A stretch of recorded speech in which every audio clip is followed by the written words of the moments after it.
بسم اللہ الرحمن الرحیم۔ السلام علیکم ناظرین، آپ یوٹیوب اور فیس بک چینل دیکھ رہے ہیں، میں رانا عزیر ہوں۔ ناظرین، اس وقت ون ورسز آل کی صورتحال ہے کہ اکیلے عمران خان کے خلاف پاکستان کا پورا نظام ایک بار پھر سے اکٹھا ہو چکا ہے، جو آج سے 2 سال پہلے اکٹھا ہوا تھا، اور وہی پی ڈی ایم کا ٹولہ صرف اپنے مفاد کی خاطر، اپنے آپ کو بچانے کی خاطر جو ہے وہ عمران خان کے خلاف کھڑا ہو چکا ہے، کیونکہ اب کی بار صرف عمران خان آئے گا نہیں، بلکہ ان کی سیاسی طور پر قبریں کھود دے گا، ان کا جنازہ نکال کے رکھ دے گا۔ اتنا خوف آ چکا ہے اس وقت خان کا کہ اکیلا خان ان سب پر بھاری بن چکا ہے۔ میں کچھ بڑی خبریں لے کر آپ کی خدمت میں حاضر ہوا ہوں۔ سب سے پہلی خبر پر ہم نے بات کرنی ہے کہ ظالموں، جو آپ نے ایک پریس کانفرنس کی کہ ہم ایک اتحادی یا قومی حکومت بنانے جا رہے ہیں، تو خبر یہ ہے کہ کپتان آ رہے ہیں، کپتان کی جانب سے اعلان ہو گیا، اور کپتان اب ان کی سیاسی قبریں کھودنے جا رہے ہیں۔ یہ خبر کیا ہے، صورتحال کیا ہے، اس حوالے سے بڑی امپورٹنٹ ڈیٹیل، دلچسپ صورتحال ہے، وہ جناب میں نے آپ کے سامنے رکھنی ہے۔ اور پھر دوسری خبر پر جو ہم نے بات کرنی ہے کہ عمران خان صاحب تو ان کی وہ جیل کے اندر ہیں، ان کو تو تقریباً 30-31 سال جو ہے وہ قید کی سزا ہے، تقریباً عمر قید بنتی ہے، اور وہ تقریباً 10-15 سال کے لیے نااہل بھی ہیں، تو ان کی سزائیں کیسے معاف ہوں گی، یہ ایک بہت بڑا سوال ہے۔ تو جناب اس کے لیے سمری تیار ہو گئی۔ ایک بہت بڑی خبر ہے کہ فوج کے سپریم کمانڈر اب میدان میں آ چکے ہیں، اس حوالے سے بھی کچھ امپورٹنٹ ڈیٹیلز آپ کے سامنے رکھنی ہیں۔ اور پھر دوسری جانب اس وقت اب تک کے سب سے بڑے استعفے کی خبریں سامنے آ رہی ہیں۔ ایک ایسی شخصیت جس کا آپ سوچ بھی نہیں سکتے تھے، آج وہ مستعفی ہونے کے لیے مکمل طور پر تیار ہو چکا ہے، اور یہ بڑی شخصیت جو ہے وہ جناب ڈپریشن کا شکار بھی ہو گئی ہیں۔ یہ صورتحال کیا ہے، ڈپریشن کیوں ہوا ہے، کس کا استعفیٰ ہے، وجہ کیا ہے، اس کے پیچھے پورا بیک گراؤنڈ کیا ہے، مکمل ڈیٹیلز آپ کے سامنے حقائق اور وما ثبوت رکھنی ہے۔ لیکن اگر آپ نے چینل کو سبسکرائب نہیں کیا، چینل کو سبسکرائب کر لیں، بیل آئیکن کو دبا دیں، آنے والی تمام تر اپڈیٹس آپ کی خدمت میں بر وقت پیش ہوتی رہیں۔ ناظرین، پیپلز پارٹی کی سینٹرل ایگزیکٹو کمیٹی میں ایک بات کی طے ہوئی تھی کہ ہم نون لیگ کی بجائے پاکستان تحریک انصاف کے ساتھ اتحاد کر لیں، لیکن پھر پاکستان تحریک انصاف کو ایک پیغام بھی پہنچایا گیا تھا آصف علی زرداری صاحب کی جانب سے کہ آپ ہمارے ساتھ اتحاد کر لیں۔ عمران خان صاحب نے اتحاد کرنے سے انکار کر دیا۔ اب اس خبر کی تصدیق جو ہے وہ باقاعدہ طور پر قمر عثمان کائرہ صاحب نے خود کر دی تھی کہ جناب یہ بات ہم نے عمران خان تک پہنچائی تھی۔ آج شیر افضل مروت صاحب نے ایک بڑی اہم ترین پریس کانفرنس کی ہے، میڈیا ٹاک کی ہے۔ انہوں نے انکشاف یہ کیا کہ حکومت سازی کے لیے آصف زرداری درمیانی لوگوں کے ذریعے رابطہ کرتے رہے، اور رات 11 بجے تک آصف زرداری درمیانی لوگوں کے ذریعے مجھ سے رابطے کرتے رہے۔ اس دوران انہوں نے کہا کہ حکومت سازی کے لیے نون لیگ کی بجائے پاکستان تحریک انصاف ہماری ترجیح ہے۔ میں نے اس متعلق پارٹی کی قیادت کو آگاہ کیا، اور کل جیل میں عمران خان سے ملاقات بھی کی، اور پیپلز پارٹی کی آفر جو ہے وہ میں بھی سامنے رکھوں گا۔ شیر افضل مروت کا یہ کہنا ہے کہ مریم نواز صرف 41 سیٹوں پر وزیراعلیٰ پنجاب بن رہی ہیں، پہلے یہ خزانہ چوری کرتے تھے، اب مینڈیٹ بھی چوری کر رہے ہیں۔ ہم اپنا مینڈیٹ آپ کے حلق سے نکال کر عوام کو واپس کریں گے۔ عمران خان نے واضح کر دیا ہے کہ نگران حکومت اسی طرح مینڈیٹ چراتی رہی تو آئندہ جمہوری عمل پاکستان میں ختم ہو جائے گا۔ ہم حکومت بنائیں گے، اور بنانے کے لالچ میں ان جماعتوں کے ساتھ نہیں بیٹھیں گے۔ ہم نے کسی جماعت کے ساتھ اتحاد نہیں کرنا ہے۔ اور پھر کے پی کے کی وزارت اعلیٰ سے متعلق سوال کے جواب میں انہوں نے کہا کہ عثمان بزار اور علی امین گنڈا پور کا کوئی موازنہ ہی نہیں۔ بطور وزیراعلیٰ خیبر پختونخوا علی امین گنڈا پور کا انتخاب عمران خان کا دانشمندانہ فیصلہ ہے، اور یہ فیصلہ قوم کے جذبات کی ترجمانی کرتا ہے۔ تحریک انصاف علی امین گنڈا پور ساتھ کھڑی ہے اور کھڑی رہے گی۔ جناب انہوں نے کیٹیگوریکلی اس حوالے سے پاکستان تحریک انصاف کی جو پوزیشن ہے اس کو واضح کر دیا ہے۔ کل رات یہ فیصلہ ہوا تھا کہ جماعت اسلامی جو ہے ان کے ساتھ پاکستان تحریک انصاف اتحاد کرنے جا رہی ہے، پھر جماعت اسلامی نے بھی اس کی تصدیق کر دی۔ آج پتہ نہیں اچانک سے کیا ہوا، جماعت اسلامی جو ہے وہ جناب اپنے وعدے سے پھر گئی ہے، اور یہی وجہ ہے کہ ان کی منافقت کی وجہ سے قوم ان پر اعتبار نہیں کرتی۔ جماعت اسلامی نے ہمیشہ سے ہر میدان میں، ہر دور میں منافقت سے کام لیا ہے، تو لہٰذا آج یہ انہوں نے پاکستان تحریک انصاف سے اتحاد کرنے سے انکار کر دیا ہے۔ تو پاکستان تحریک انصاف کے انتخابات کے بعد جو اب سیاسی جماعتوں سے اتحاد کے بعد جو اہم ترین پیش رفت ہوئی ہے وہ یہ ہے کہ پاکستان تحریک انصاف اور جماعت اسلامی کا اتحاد جو ہے وہ خطر میں پڑ گیا۔ اب اس کی اصل وجہ یہ ہے کہ پاکستان تحریک انصاف کی جو غیر مشروط حمایت تھی، اس حوالے سے جماعت اسلامی نے پی ٹی آئی کو پیغام یہ دیا کہ اگر ساتھ چاہیے تو جماعت اسلامی کے مطالبات بھی تسلیم کرو، اور اس میں جناب انہوں نے مختلف وزارتوں کے مشیروں سے عہدے بھی مانگ لیے۔ مطالبہ یہ کیا کہ کے پی کے حکومت نے وزارت خزانہ، زراعت اور انڈسٹریز کی وزارتیں جماعت اسلامی کو دی جائیں، سینیٹ انتخابات میں جماعت اسلامی کے امیدواروں کو بھی منتخب کروایا جائے۔ ذرائع کا یہ کہنا ہے کہ پاکستان تحریک انصاف کی قیادت نے جماعت اسلامی کے مطالبات سن کر حیران رہ گئی، اور اب اس کے بعد جو ہے وہ ان کے مطالبات کا پاکستان تحریک انصاف کور کمیٹی میں ان کا جائزہ بھی لے گی. لیکن یہ انتہائی بھونڈے قسم کے مطالبات ہیں کہ یہ لوگ جو ایک مزد کارڈ استعمال کرتے ہیں اور مزد کارڈ استعمال کر کے یہ پھر سے وہی بندر بانٹ، پھر سے وہی بلیک میلنگ کی سیاست کر رہے ہیں کہ اگر آپ ہمیں وزارتیں دیتے ہیں تو ہم آپ کے ساتھ اتحاد کریں گے، ادروائز آپ کے ساتھ کسی بھی قسم کا کوئی اتحاد جو ہے وہ جناب نہیں کیا جائے گا.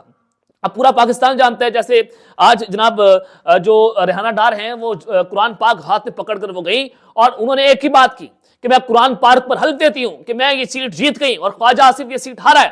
اگر خواجہ آصف جو ہیں ان میں اتنی غیرت ہے تو آئیں وہ قرآن پاک پر حلف دیں، میں ان کو سیٹ تحفے کے اندر دے دوں گی. یہ آج انہوں نے اعلان جو ہے کھلم کھلا بات کرتی ہے. لیکن ان میں اتنی غیرت تو موجود نہیں ہے کہ ایک عورت جو ہے وہ قرآن پاک پر حق دے رہی ہے. لیکن پاکستان کا آئین قانون، پاکستان کے ججز، پاکستان کی چیف جسٹس جو ستو پی کر سوئے ہوئے ہیں، کوئی آئین اور قانون یہاں پر موجود نہیں ہے. اس حوالے سے مصطفیٰ نواز کھوکھر صاحب جو ہیں انہوں نے کہا کہ انتخابات میں دھاندلی کو سمیٹنا مشکل ہوتا چلا جا رہا ہے.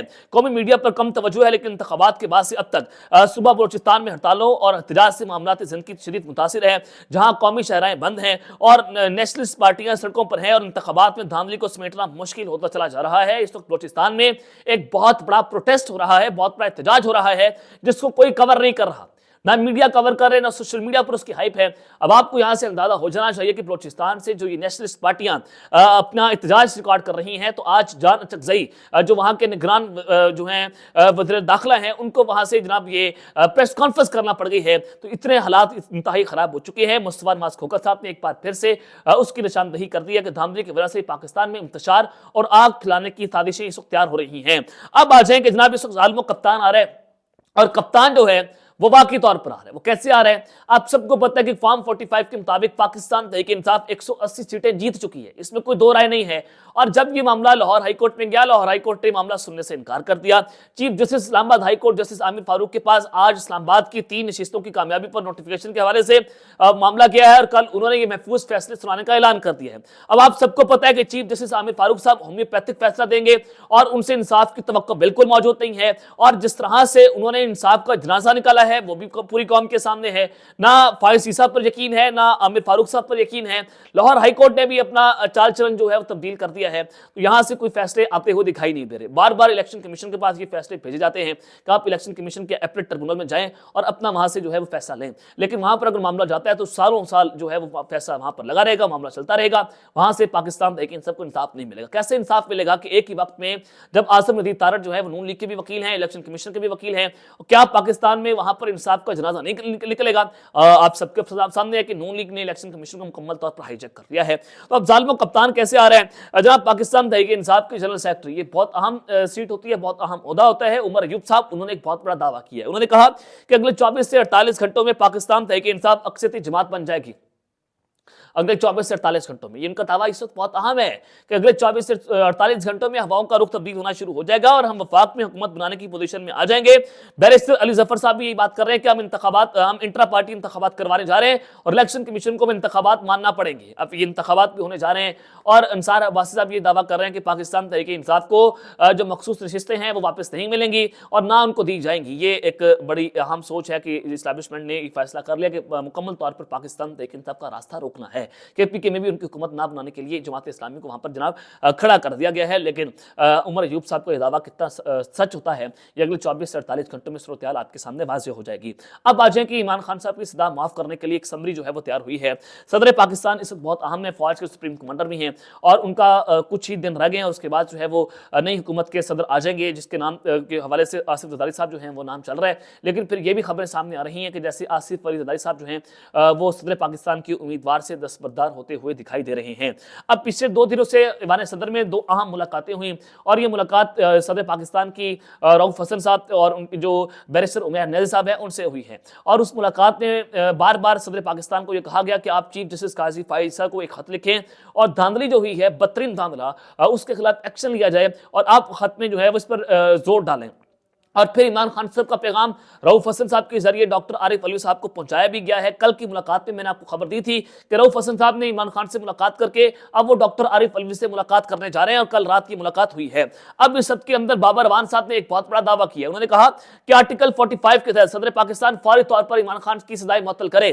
یہ قانون اور آئین کے مطابق صدر پاکستان کا استحقاق ہوتا ہے کہ وہ آرٹیکل 45 کا استعمال کرتے ہوئے کسی بھی شخص کی وہ سزا کو معطل کر سکتے ہیں. اب صدر پاکستان جاتے جاتے یہ اسمبلی تیار کر کے بیٹھے ہیں اور وہ جاتے جاتے کھڑا کرنے جا رہے ہیں. اگر وہ ایسا کر دیتے ہیں تو پاکستان کی سیاست میں ایک بہت بڑا واقعی طور پر بھونچال آ سکتا ہے. اور یہ کرنا تو بہت مشکل ہے. آپ سب کو پتہ ہے کہ نظام جو ہے وہ مکمل طور پر ہائی جیک ہے اور صدر پاکستان کے لیے ایسا کرنا انتہائی مشکل ہے. لیکن صدر پاکستان کو زور ڈالا جا رہا ہے کہ عمران خان صاحب جو ہے ان کو رہا کیا جائے اور چیف الیکشن کمشنر جو ہیں ان کے استعفے کا مطالبہ بھی زور پکڑتا چلا جا رہا ہے. اور یہی وجہ ہے کہ بار بار خان کو یہ بات کی جا رہی ہے کہ آپ بنی گالہ شفٹ ہو جائیں. لیکن خان جو ہے وہ بنی گالہ شفٹ ہونے کا نام نہیں لے رہا. اس نے انکار کر دیا کہ وہ ڈیلا جیل کے بند کمروں میں رہنا پسند کر لیں گے لیکن بنی گالہ شفٹ نہیں ہوں گے. تو جناب اب اس ساری صورتحال میں اب تک کی سب سے بڑی شخصیت جو ہے ان کے استعفے کی بات ہو رہی ہے. اب یہ شخصیت کون ہے, کس کا استعفیٰ ہونے جا رہا ہے, اور یہ شخصیت انتہائی ڈپریشن کا شکار ہو چکے ہیں. میں آپ کو مکمل خبر یہ دینے جا رہا ہوں. نصرت جاوید صاحب بڑے کریڈیبل جرنلسٹ ہیں, بزرگ صحافی ہیں. انہوں نے کل 2 دن پہلے یہ بات کی تھی کہ نواز شریف صاحب جو ہے وہ ڈپریشن کا شکار ہو گئے ہیں اور وہ ایک کمرے میں بند ہو گئے ہیں اور وہ ایک ہی بات ان کے ذہن میں گھوم رہی کہ مجھے پاکستان کیوں بلایا. وہ وزیر اعظم بننے کے خواب دیکھ رہے تھے, اب وہ خواب چکنا چور ہو چکے ہیں. اور یہاں پر بہت سارے صحافی بھی یہ دعویٰ کر رہے ہیں کہ نتائج ایسے سامنے آئے ہیں کہ میاں نواز شریف صاحب جو ہیں نواز شریف وزیر اعظم بننے کا خواب دیکھ رہے تھے, اب وہ خواب چکنا چور ہوئے ہیں. اور شہباز شریف صاحب موسٹ فیورٹ امیدوار تھے, یہ ہمیشہ سے پتہ تھا. اور نواز شریف جو ہیں ان کے ساتھ ایک بہت بڑا ہاتھ ہو چکا ہے, یعنی کہ ان کے جو چھوٹے بھائی چھوٹی بہن جو ہے وہ پسند آ گئی رشتے والوں کو, اور بڑے بھائی جو ہے ان کے ساتھ طلاق ہو چکی ہے. یہ میں خبریں آپ کو بہت پہلے سے دے رہا تھا کہ نواز شریف صاحب جو ہیں وہ وزیر اعظم پاکستان بنتے ہوئے اس وقت دکھائی نہیں دے رہے. تو خیر جناب انہوں نے وکٹری اسپیچ بھی کر دی, وہ وزیر اعظم پاکستان کے طور پر سامنے بھی آ رہے تھے.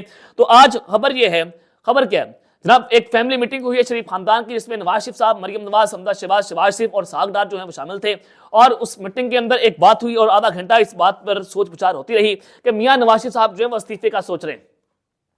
میاں نواز شریف صاحب جو ہیں وہ استعفے کا سوچ رہے ہیں. خان صاحب نے ان سب کی سیاست کے اوپر رندہ پھیر کے رکھ دیا. یہ آخری سیاست تھی, آخری جنگ تھی سیاسی طور پر, اور نواز شریف صاحب نے اس جنگ کے اندر اپنے منہ پر کالک مل لی ہے کہ جناب اب ان کو واپس سے آنا چاہیے. اب وہ کرنے کیا جا رہے ہیں, این 130 کی سیٹ ہے جہاں پر دھاندلی کر کے نواز شریف صاحب کو جتایا گیا اور ڈاکٹر یاسمین راشد صاحبہ جو ہیں ان کو ہروایا گیا. اور پھر بھی جب دھاندلی ہوئی اس کے بعد بھی آپ 2000 ووٹوں کی لیڈ سے جیتے, اور یہ کوئی بڑی لیڈ نہیں ہے. اور یہاں یہ روایتی حلقہ ہے نواز شریف صاحب کا, لاہور ان کا گڑھ سمجھا جاتا تھا. وہاں پر ایک جیل کے اندر خاتون بیٹھی ہے جس کو کیمپین نہیں کرنے دی گئی, اس نے جناب ان سب کے اوپر رندہ پھیر کے رکھ دیا. حیران کن بات تھی. تو جناب اب بتایا جا رہا ہے کہ نواز شریف صاحب جو ہے وہ ڈپریشن کا شکار ہیں. وہ سمجھتے ہیں کہ ان کو قومی اسمبلی میں نہیں بیٹھنا چاہیے, جبکہ وہ وزیر اعظم بننا چاہتے تھے. اب وہ وزیر اعظم پاکستان نہیں بن رہے. شہباز شریف صاحب کو وزیر اعظم کے لیے نامزد کر دیا گیا ہے, تو اس حوالے سے اب وہ ان کے ساتھ ایسے نہیں بیٹھ سکتے, ان کو قومی اسمبلی میں نہیں جانا چاہیے. تو وہ بات یہ ہو رہی ہے کہ وہ این 130 کی سیٹ سے اب مستعفی ہونے جا رہے ہیں. تو یہ ایک بات جو ہے ان کی فیملی کے اندر ہوئی ہے. مریم نواز نے اس بات کو انڈورس کر دیا ہے. تو یہ دیکھتے ہیں کہ اب یہ معاملہ کس جانب جاتا ہے. تو ہائی مورل گراؤنڈز کے اوپر نواز شریف صاحب جو چاہتے ہیں کہ وہ مستعفی ہو کر گھر چلے جائیں. اب تک کے لیتے ہیں, اپنا خیال رکھیے گا اور اس سے اپنا خیال رکھنا. پاکستان زندہ باد.